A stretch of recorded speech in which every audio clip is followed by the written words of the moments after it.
بسم الله الرحمن الرحيم. كل سنة وانتم طيبين. النهاردة هنعمل أكلة كده حلوة بعد الفطار إن شاء الله كده لرمضان.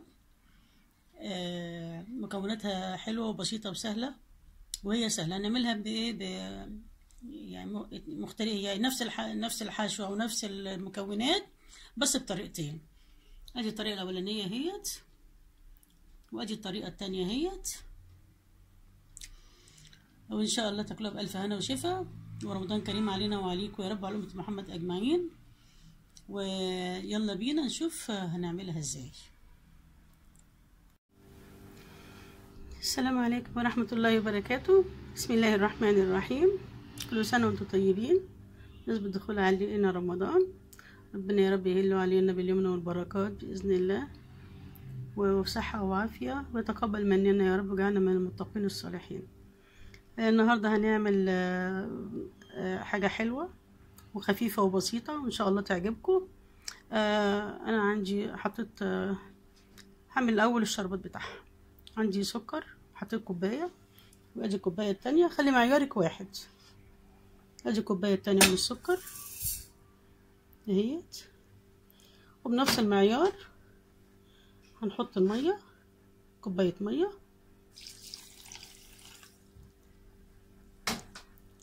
احنا عايزين الشربات تقيل شوية، وربع كوباية مية كمان. هي كوباية وربع على كوبايتين السكر. وهنحط الفانيليا بتاعتنا اهيت، وهنحط ملح ليمون. عايزين تحط ليمون حطوا نص ليمون، انا احط ملح ليمون نص معلقة اهيت. وهبتدي ادوبه الاول.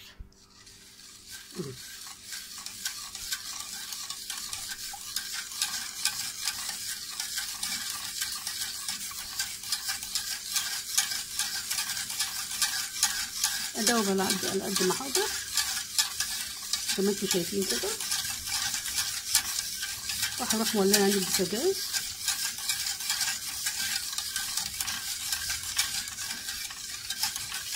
هو ملح الليمون حلو في حاجه، بان بيخلي لك الشربات يعني الحاجه الحلوه اللي انت هتعمليها مش هتسكر منك، وهتبقى معاكي اطول وقت ممكن يعني. كده خلاص. هبتدي بقى اولع البوتاجاز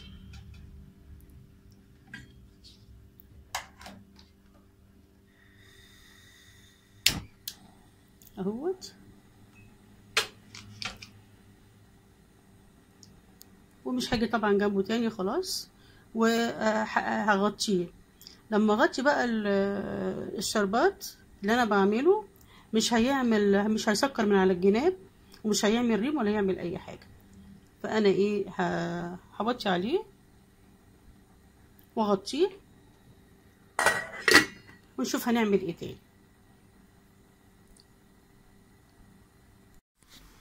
انا طفيت، رجعت تاني ليكو اهوت. طفيت على الشربات، عملته اول حاجه عشان يبقى بارد، عشان نسقيه لازم يبقى بارد. انا بعد ما غلي 10 دقايق او 12 دقيقه بالظبط وتطفي عليه. انا نسيت اقول لك بس المعلومه ديت. عندي بقى هنا عندي كنافه اهيت، وعندي معلقتين سكر بودره. ادي معلقه اهيت وادي معلقه اهي. هنبتدي ندعك الكنافه مع السكر كويس قوي قوي اهوت. طبعا الكنافه دي كنت حاطاها في الفريزر وقطعتها، يعني خليتها ناعمه جدا.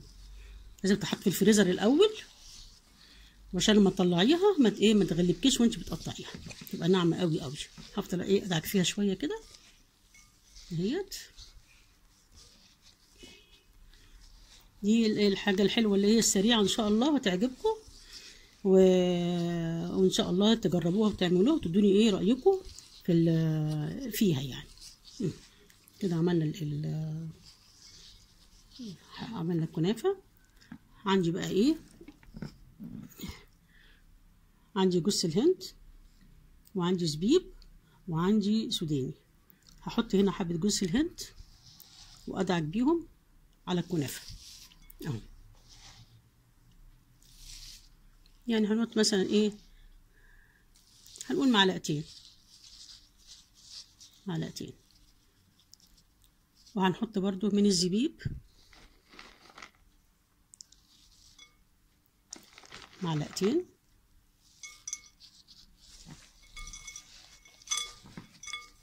وهقلب تاني، وهحط مع كل دوت بقى تاني ايه معلقه عسل واحده. معلقه العسل ليه؟ عشان خاطر تربط لي ما تربطهاش قوي، يعني تخليها ايه مبلوله شويه. ماشي. ادي العسل اهوت. احط معلقه. بسم الله الرحمن الرحيم.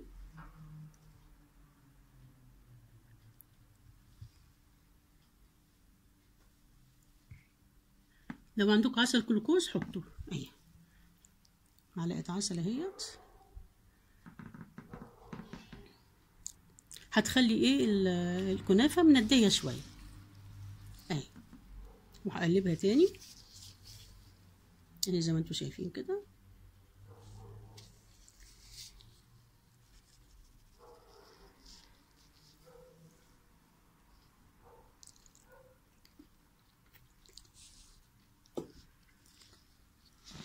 وهقلب تاني.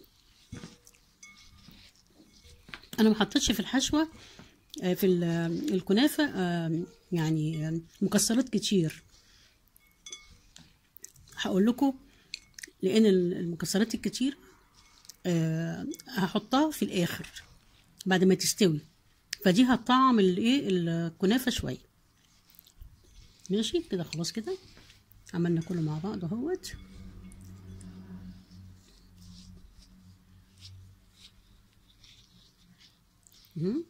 بقت في مفروله اهيت جميله اهي. هبتدي بقى اعمل ايه؟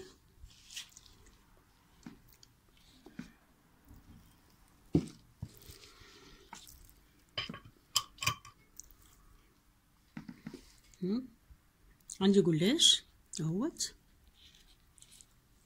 هناخد ورقه ورقه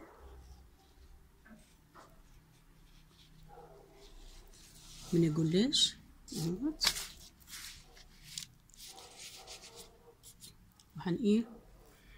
الحشوه دي خليها على جنب كده دلوقتي. ورقه ورقه من الجلاش. وهبتدي ايه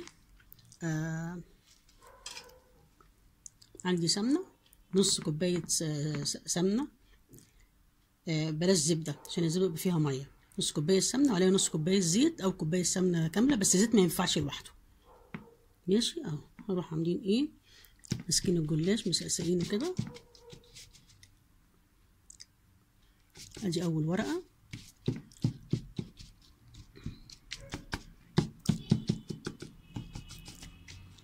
هنعملها اهيت. وهنجيب الورقه التانيه نحطها عليه زي ما انتم شايفين كده.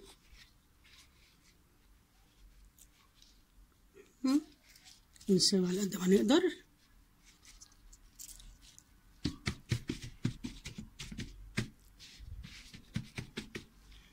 اهوت. وبرضو نعمل نفس الايه، هنسقسق برضو بالايه بالسمنه عشان يبقى ماشي طالع معانا مورق وحلو اهوت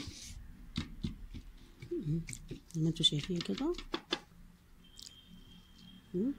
هنجيب ورق كمان، يعني انا هحط كده في الوصفه دي هحط 5 ورقات. ادي هي كمان. ادي تالت ورقه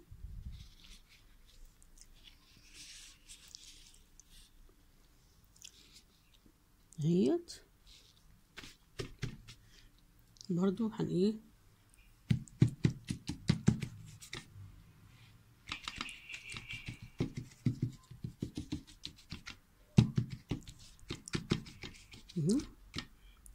وادي الورقه الرابعه اهيت.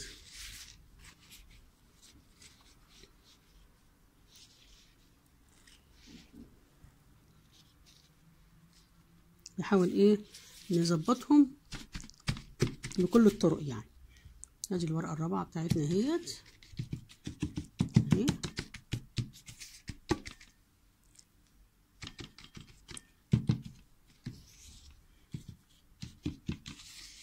اهيت. وادي الورقة الخامسة هنحطها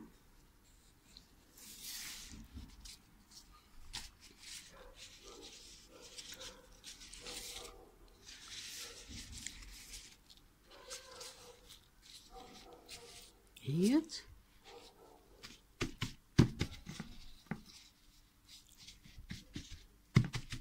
وهنحط ايه برضو عليها نفس الخطوة، هنسقسقها كلها كده اهي زي ما انتوا شايفين.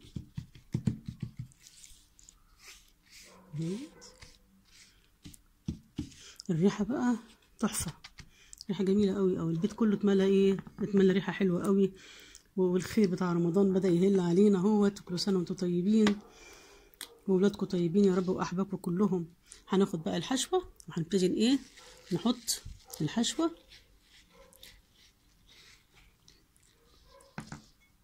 اهي زي ما انتوا ايه شايفين كده اهوت اهي.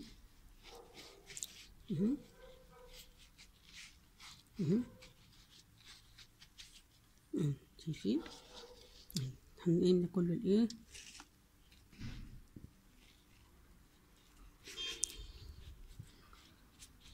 اهيت. الريحه بقى اولا جوز الهند انا نسيت اقول لكم هنحط عليه فانيليا، فبيعمل ريحه بقى تحفه في منتهى الجمال طبعا. والشربات فيه فانيليا، فكل حاجه عندنا ايه ريحتها جميله وان شاء الله تعجبكم وتاكلوها بألف هنا وشفا.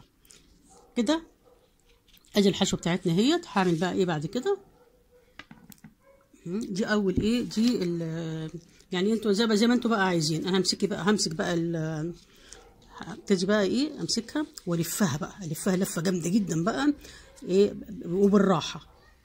هلف على اساس اني انا ايه ما اجي ايه بدات الف اهوت الف واضغط الف واضغط لان انا عايزاها تبقى مضغوطه اهي.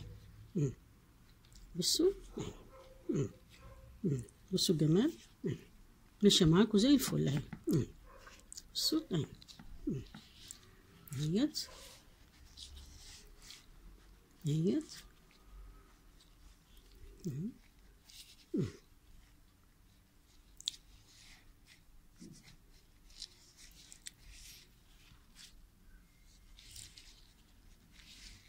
اهيت.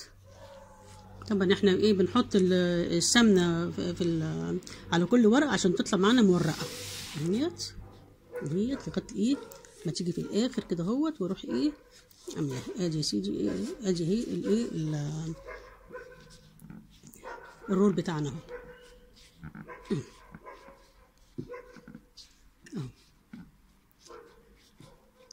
بقى عندنا رول حلو قوي اهوت زي ما انتوا شايفين كده اهوت. هبتدي بقى اقطعه. عايزين سكينه بقى ايه سكينه حاميه،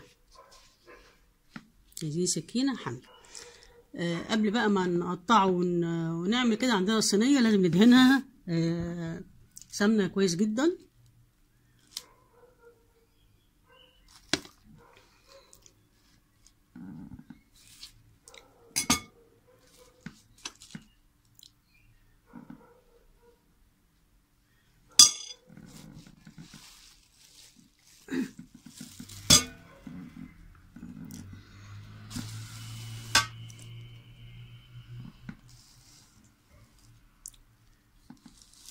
الصينيه هندهنها سمنه كل ناحيه اهيت.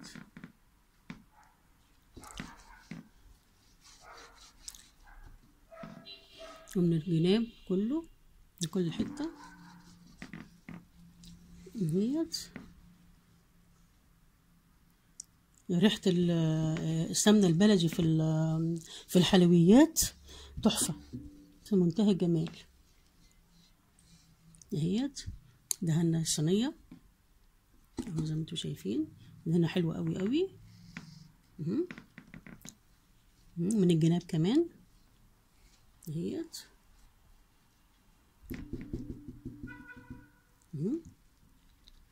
وهنبتدي ايه نقطع بسكينه حاميه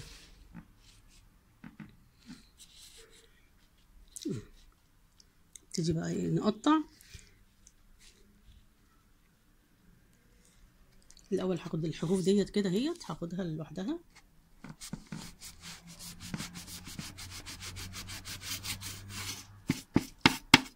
خليها كده على جنب الحروف ديت، خلاص انا شلتها. وهنبتدي بقى نقطع بالايه بالتساوي. هاجي اخد الرول كله كده بالتساوي زي ما انتوا عايزين بقى، التخانه اللي انتوا عايزينها. ماشي، بالتخانه اللي انتوا عايزينها اهيت. هقطع. السكينه لازم تبقى حاميه.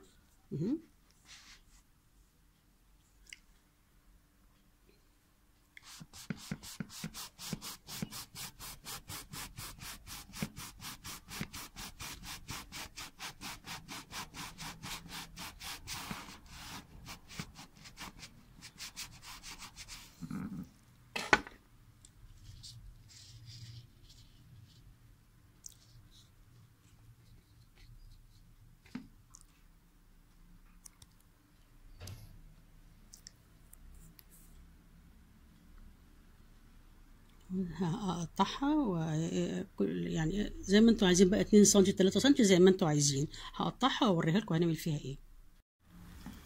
هي الصينيه بعد ما قطعتها، بعد ما قطعت الجلاش اهوت، هبتدي بقى اعمل ايه.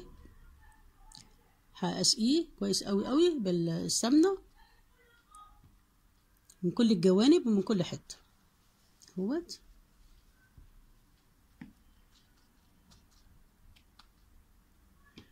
هسقيه حلو قوي قوي يعني من الجناب كمان.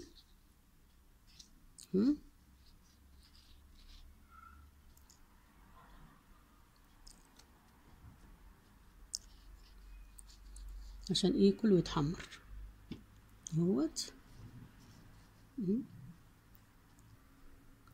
اهوت.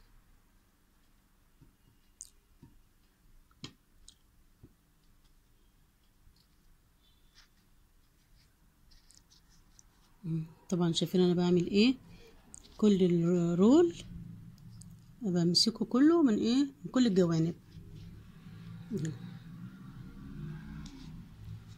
من كل الجوانب. وابتدي بقى ايه احط له ايه، احط له السمنه بتاعته. احنا كده ايه سقينا الصينيه كلها خلاص اهيت. متخافوش من السمنه، اللي هيزيد هو هياخد اللي هيشرب اللي هو عايزه، والباقي اللي هيفيض هنصفيه من الصينيه بتاعته اهو.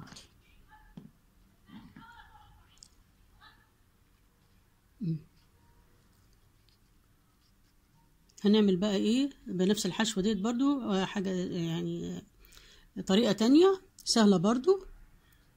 هوريها لكم. دي هدخلها الفرن طبعا على حراره 180 لمده يعني قولوا بكتير قوي تلت ساعه يعني. طبعا انا محضره الفرن مولعاه من بقاله تقريبا 10 دقايق. ماشي. شوف بقى هنعمل الصينيه التانية. هوديه هوديه الفرن ونعمل الصينيه التانية. وادي جبت صينيه اهيت مدوره، وهنحط برضو فيها طبعا حطيت لها دهنتها الاول بالسمنه والزبده والحاجات اللي انا حطاها ديت. وايه هنبتدي نحط ورقه ورقه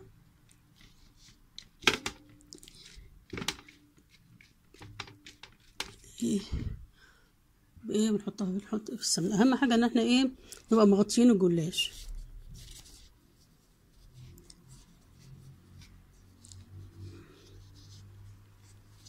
هناخد بقى الورق بتاع الجلاش اهوت. هنعمل بقى ايه في الجلاش دوت. هنحط بقى ايه نص طبق، نص الورقه جوه ونص الورقه بره اهوت كده زي ما انتم شايفين. وهن ايه نسقسق ايه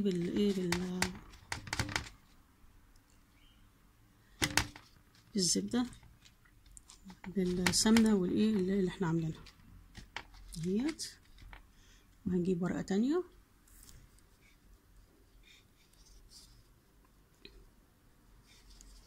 اهيت، ونحط برضو ايه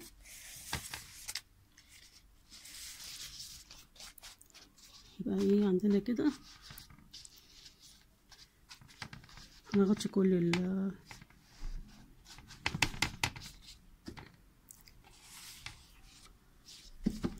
اهيت، ونروح ايه برضو عاملينها بايه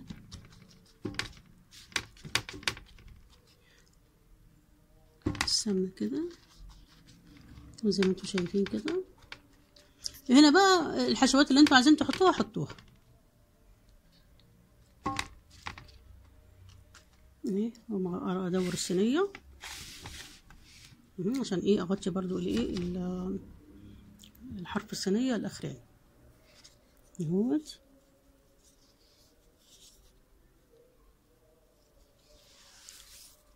اهوت اهو زي ما انتوا شايفين كده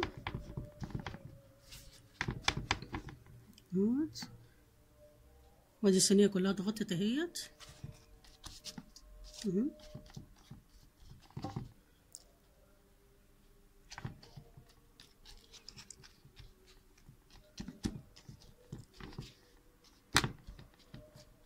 اهيت.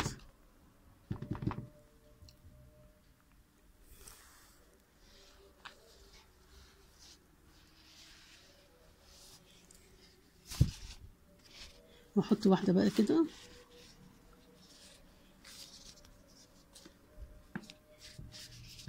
في النص زي ما انتوا شايفين كده.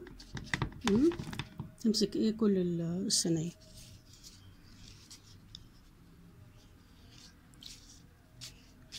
اهيت.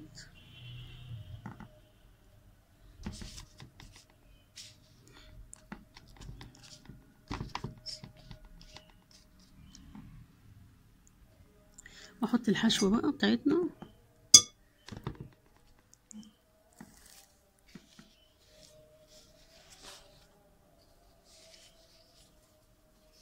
برضو، احط واحده تانية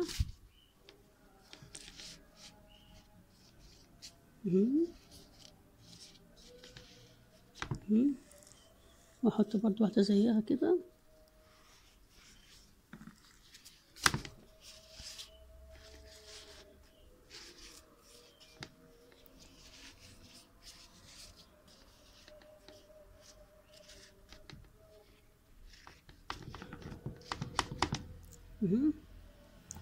وهديها بقى ايه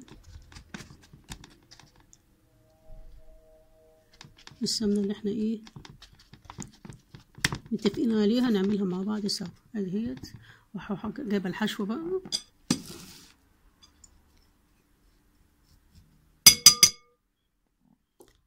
نروح ايه حاطه الحشوه اهي انتوا شايفين كده اهي.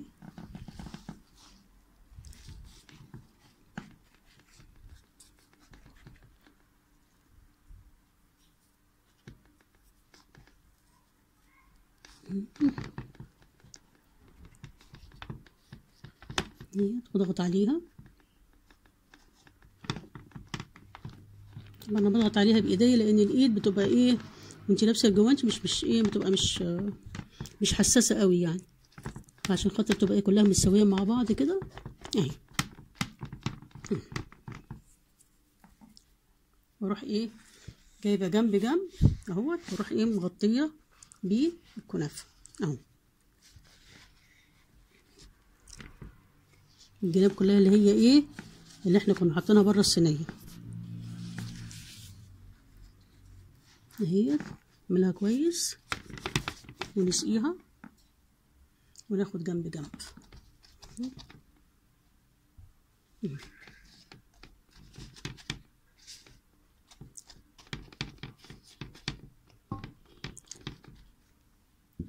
اهو. ناخد الجنب التاني ادي الجنب التاني اهوت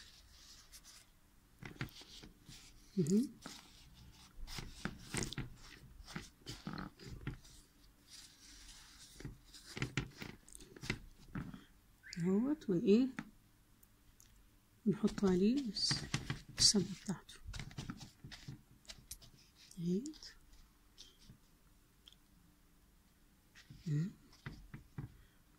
وناخد برضو جنب الايه تالت جنب اهوت.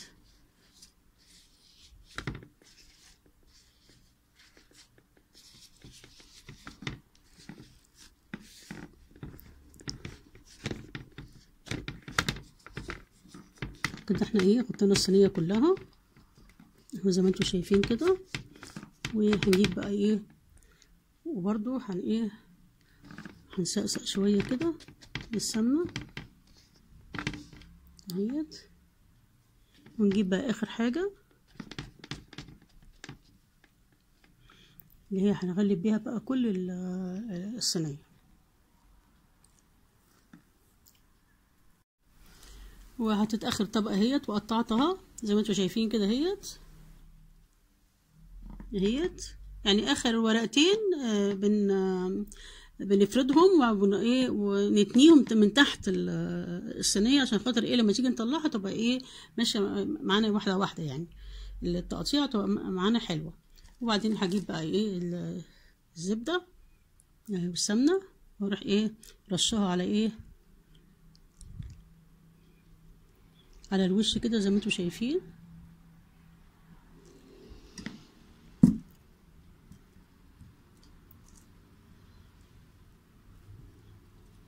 ونوزع بقى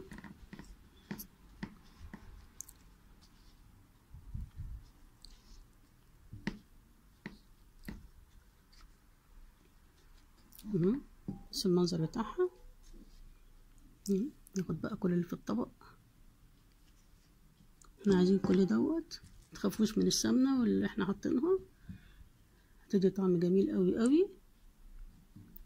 واللي هيفيد من الصينيه هنصفيه، اللي مش عايز الصينيه تبقى تقيله عليه ولا حاجه. عموما هي كل حاجه فيها خفيفه ما فيهاش حاجه اهي.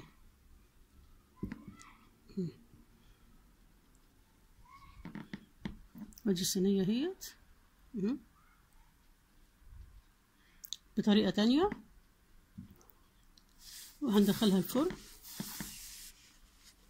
وبعد ما تطلع هوريها لكم.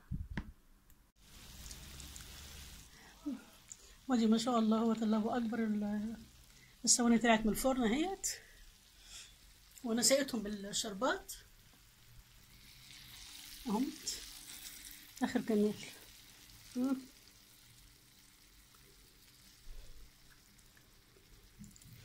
اهوت